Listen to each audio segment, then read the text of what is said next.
You want to know how much business this movie had being as good as it was? This much. Why? Because it's called My Dad's Christmas Date.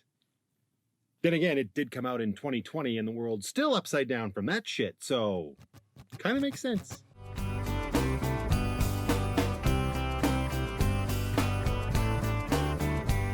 My Dad's Christmas Date is a movie that came out, like I said, last year in 2020, probably for the holiday season, but I wasn't aware that it came out. That's why this is a retro review. It stars Jeremy Piven and an actress that I had never heard of before, whose name is Olivia Mae Barrett. And they play a father-daughter combo that lost their wife/mother in a car accident. Now, Jules, the daughter, wants to set her father, David, up on a bunch of dates by creating a whole bunch of online profiles for him on numerous dating websites. At least that's the story that's blurbed out in that little info screen on Netflix. And while yes, those events do happen in the movie, it ends up really being about the relationship between these two characters more than anything, and what each of them is going through in the wake of losing that dominant female figure from their lives. David has become a little bit of a reclusive, heavy drinker that also happens to work really long hours at the office, and Jules has, well, she has become a little bit of a spiraling out of control 16-year-old feminist who thinks she knows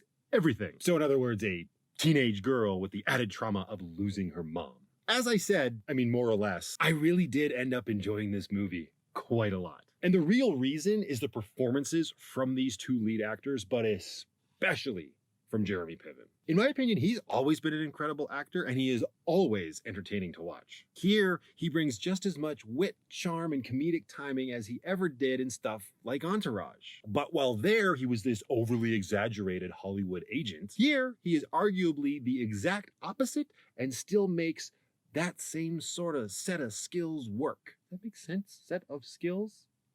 And he gets some great range to play with and does the job incredibly well. To go back to the two of them together, it's their chemistry that was so great and made this movie so enjoyable. Now, there were a few moments in the beginning that did sort of start to put me off of the whole movie, but as the story goes on, everything does sort of end up coming together in a way that feels real. You wouldn't think it about a Christmas movie, or one as horribly titled as My Dad's Christmas Date. But this story deals with some really heavy stuff that, depending on how well you can relate to what's going on, will end up moving you a lot or a little. But I would be concerned if you weren't affected by it at all. And the fact that the movie is what it actually is about was really surprising and appealing. It's a story that at its core is showing the struggles of what it would be like to suddenly be a single dad or suddenly be stuck with the only parent you didn't have anything in common with, and how these two people are coping with everything in their public and private lives. That makes it sound like it's a political movie or something. It's not. And just when I thought I had a scene pegged on how it was going to wrap up, because I've seen it 100 times before, I was pleasantly surprised when it went in a completely different direction. And that happens multiple times. And when I really think about it, that happening really ends up making the movie feel refreshing, even if at face value, it's not really. Looking back, I probably could have guessed better when it came to those scenes that did end up surprising me if I had been watching just a dramatic movie, but not when I'm watching a movie that was marketed as a fluffy Christmas one. Now, yes, of course, it does have the moments in the movie where David ends up meeting these women that he's been paired up with online. But instead of being typical cheese, I found them actually quite humorous and entertaining because David has no idea what's going on. Far-fetched? Absolutely. And that may sound like a shtick that would really quickly wear out its welcome based on the premise that it has going on. But the movie doesn't end up leaning on it for very long, which is a good thing, but it also makes me wonder why they got so damn lazy with the title of this movie. Seriously, by the end of the movie, the title really doesn't make any sense. Not sure what else they would have called it.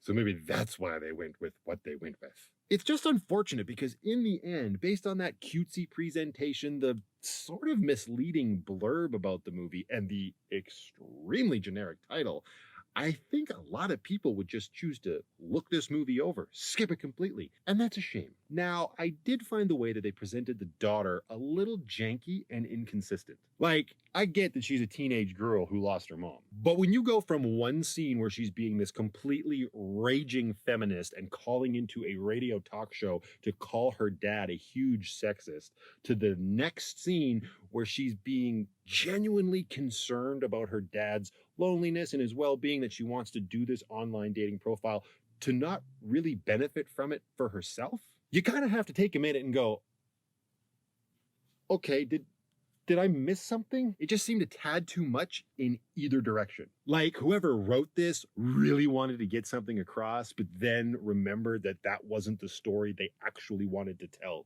here. And yes, I mean, you can just write her behavior off as fallout for what has happened in her life. And I mean, that's what I did, but it's still noticeable, and it happens more than once. By the end of the movie, though, I was surprised by lots of what they did. Happy they didn't do the obvious stuff, and was left feeling great, like I had found a little hidden gem.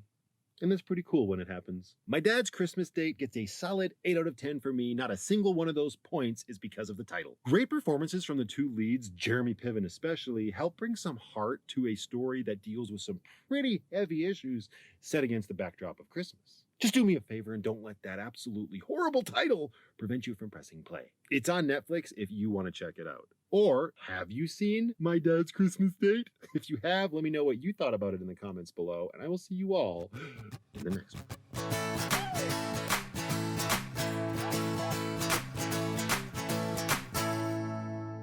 My Dad's Christmas Date